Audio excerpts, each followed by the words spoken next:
Hello everyone, welcome to my channel. Please subscribe and keep watching more details.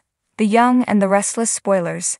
Phyllis new chapter saves Lucy after crash fallout.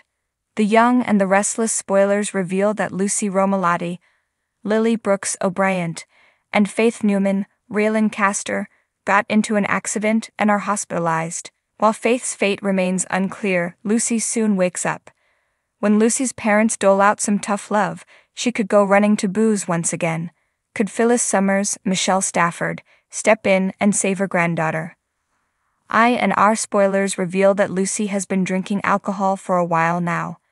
When Faith busted Lucy before, she didn't rat her out. Instead, Faith hoped Lucy would confess to her parents on her own, which she did. Despite Faith not thinking booze is cool at all, Lucy keeps hitting the bottle. During Lucy's latest drinking session, it came after Faith rejected her friendship. Then, Lucy texted Faith asking for her help. Understandably, Faith was not thrilled to see a drunk Lucy. Faith was going to take Lucy home. In fact, Faith had to basically grab Lucy as she didn't want to confront her parents. Right now, it's not clear if they took an Uber and the driver crashed, or if Faith has her own car.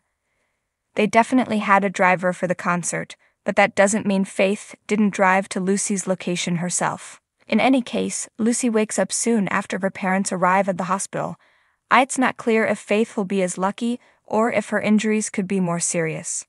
The Young and the Restless spoilers reveal that Daniel Romalotti, Jr., Michael Griside, and Heather Stevens, Vale Bloom, dole out some tough love to their daughter.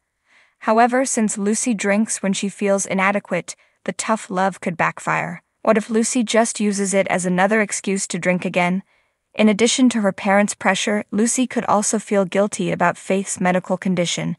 Even if Lucy wasn't driving, she might think Faith wouldn't have been in the car if she hadn't texted her. So that could just increase Lucy's guilt as well as the desire to numb her pain.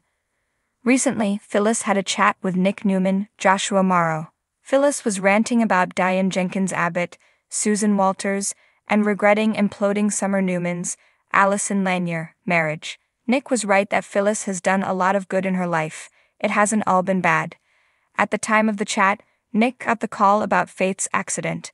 Phyllis recently spoke to Faith and was impressed by Sharon Newman's, Sharon Case, daughter. Phyllis is also Lucy's grandmother, so Phyllis will find out pretty quickly about Lucy and Faith's accident. What if Lucy runs off to drown her sorrows again? Heather and Daniel might not be able to get through to Lucy right now. Lucy will probably just claim they don't understand. Could Phyllis be the one to reach Lucy and help get her back on the right path? With Phyllis clearly looking for a way to do some good, this would be a good start. Phyllis Summers had always been a force to be reckoned with, but recent events had pushed her to the brink. The heartache, the betrayals, the battles she'd fought and lost had left scars so deep they threatened to consume her. Yet, in true Phyllis fashion, she refused to be defeated. As the dust began to settle on the latest chapter of her tumultuous life, she found herself standing at a crossroads, faced with a choice that could either shatter her or offer a chance at redemption. The day began like any other in Genoa City, with the sun rising over the Newman Tower, casting a warm golden light across the bustling town. But for Phyllis, the morning carried a heavy weight. The news of Lucy's car accident had hit her like a freight train, knocking the wind out of her. She had rushed to the hospital, her heart pounding in her chest, fear gripping her like a vice.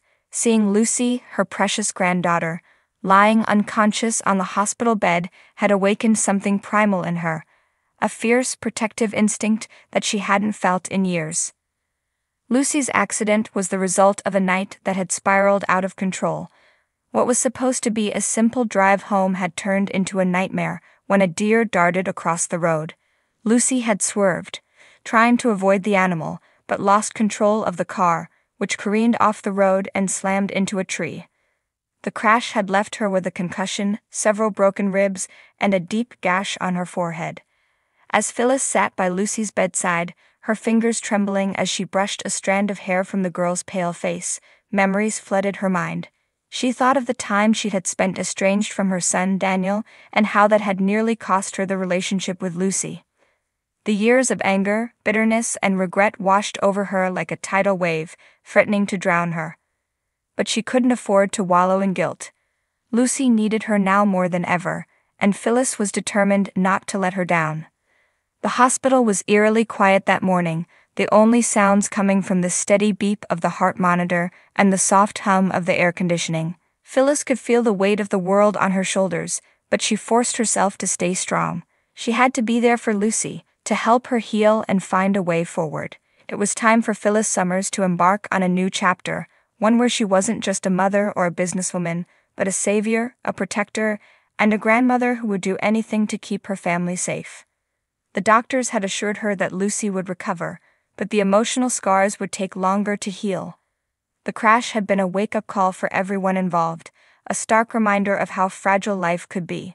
Phyllis knew that she had to act, to take control of the situation, and ensure that Lucy's future was bright and secure. But how?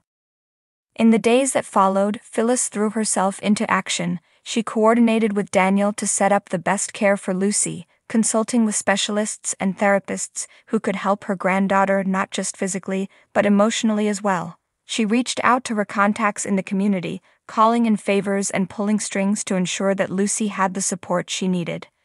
But Phyllis knew that there was more to do. The accident had been a catalyst, but it had also revealed cracks in the foundation of their family. There were unspoken tensions, unresolved conflicts that needed to be addressed. Phyllis wasn't about to let these issues fester and cause further damage. She was determined to bring the family together, to heal the rifts that had kept them apart for too long. Phyllis called a family meeting, something that hadn't happened in years. She reached out to Daniel, Summer, and even Nick, knowing that their presence was crucial. As they gathered in the spacious living room of the Abbott mansion, there was a palpable tension in the air. No one quite knew what to expect, but Phyllis was ready. "Thank you all for coming," she began, her voice steady but filled with emotion. "I know things haven't been easy for any of us lately. We've all been through so much, and it's taken a toll on us as a family. But we can't keep going on like this. We need to come together, to support each other, especially now with everything that's happened to Lucy." Daniel nodded, his expression somber. "I agree, Mom. This accident, it was a wake-up call. We can't take anything for granted." Summer, who had been sitting quietly, spoke up. "I've been thinking a lot about what's important, and I realized how much I miss having a close family. I miss when we used to be there for each other." Nick, standing by the window, turned to face them. "We've all made mistakes, but Phyllis is right.